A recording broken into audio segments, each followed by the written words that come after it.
Hi, my name is Woodard, and today I will be presenting on the disease of Shiga toxin producing E. coli. We will first start with general information. Shiga toxin producing E. coli is known as a bacteria. The rest of the presentation I will be using the abbreviation STEC, which is STEC, which is what it is known as. So STEC produces a disease that affects mainly the digestive tract along with some kidney problems and sometimes the central nervous system, but mainly digestive tract, and it can cause kidney problems. STEC is increasing in frequency. They don't have an exact reason why it might be increasing, but the main source is it has an increasing frequency due to the changes in lab diagnostic practices. So next we will move on to this graph. As seen in this graph, the disease affects primarily early childhood. In this graph, it represents about the age of 0 to 4, and this is cases per 100,000 population.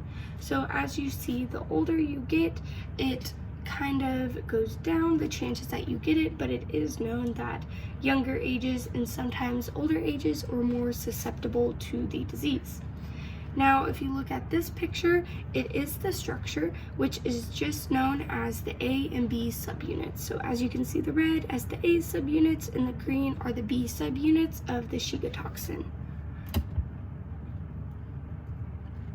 Okay, so next we're going to go to transmission and acquisition.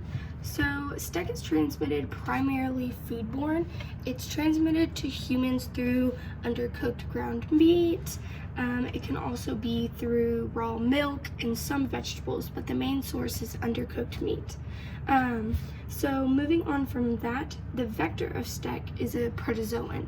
So this is because of its single-celled basis. So the protozoan and the bacteria of Shiga toxin, single-celled basis. Next, like I said, the STEC is a foodborne disease, but it can still spread through stool. So that is the main source of how it is contagious, through the stool. So if you don't wash your hands correctly after going to the restroom, it can be contagious and spread to other people.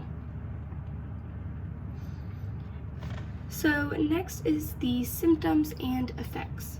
So the main symptom of STEC is diarrhea, and you'll know with stomach cramps, and the diarrhea also tends to have blood in it. And it will produce a little bit of blood. Sometimes it has slight vomiting and like I said, stomach cramps, but that is the main stage and complications that are presented. So, like discussed in the previous slide, STEC develops through undercooked meat.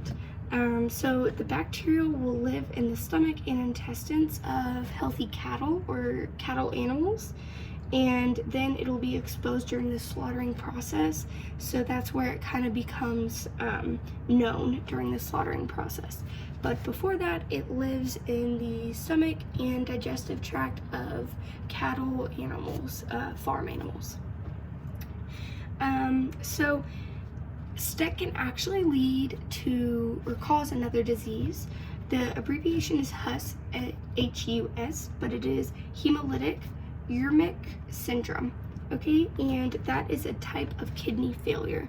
So like discussed in the beginning, the main organ it affects is the digestive tract, but it can also move towards the kidneys and cause kidney failure if it gets bad enough. Okay, so now we're going to diagnosis. So the diagnosis is a little tricky for this disease just because there's not exactly a cure for it.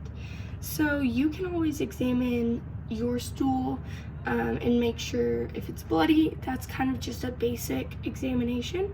But if you're wanting a test done by a doctor, the main test that a doctor will perform is a stool sample. So they will take a stool sample from a patient that may have Shiga toxin, and it'll be sent to a lab, and then it will be tested for the presence of E. coli. Another main test done by lab is the PCR assays. So this is performed directly on genomic DNA sample to detect translocation specific.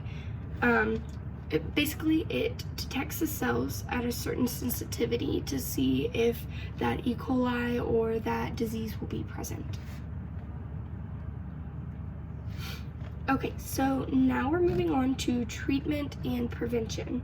So STEC does not have a certain treatment or a cure, like I said, but there is plenty of things to prevent it. One of the things is diarrhea is known to cause a lot of dehydration. So one of the main things you can do if you have Shiga toxin is to stay constantly hydrated and fill your body with fluids. That way you're not having bad dehydration that could lead to kidney failure or other kidney diseases. That way it doesn't increase your chances of a worse disease. So diarrhea is known to cause dehydration, so you would just have to make sure that you stay very hydrated. Also, you can prevent the spread through thoroughly washing your hands, like we stated in the beginning. That's just because this disease is contagious through stool. So if you use the restroom and do not wash your hands properly, it can spread to other people. Another thing is just to make sure that your ground meat is appropriately cooked, or raw milk or anything like that. Just make sure you're preventing that. But other than that, there's no medication given for the disease, but all of the above will kind of help the disease and stop the spread of it. Okay, so now we just have a few historic facts. So Shiga toxin was actually identified in the 19th century by Dr. Nesser and Dr. Shiga. Also, STEC came from the medieval, it was a German word, and his name was Stecco. And it came from this Germanic personal name of Stecco, and the old German word Steck, which also meant piece of land, or more specifically, a piece of pasture land, which kind of gets its name because of pasture animals, cattle, farm animals, and going into the undercooked meat. That's kind of where STEC comes from, and that's the abbreviation of it. Also, STEC was first found when E. coli toxin had the ability to kill Vero cells, and Vero cells are kidney cells. So, like stated in the beginning, kidney cells and digestive tract are things that are affected. So it was actually found out that this could harm your kidneys when they figured out that this E. coli toxin had the ability to kill the kidney cells. And that's how they found out that Shiga toxin producing E. coli became a disease as a whole. So here are my citations. And that's the end of my presentation. Thank you.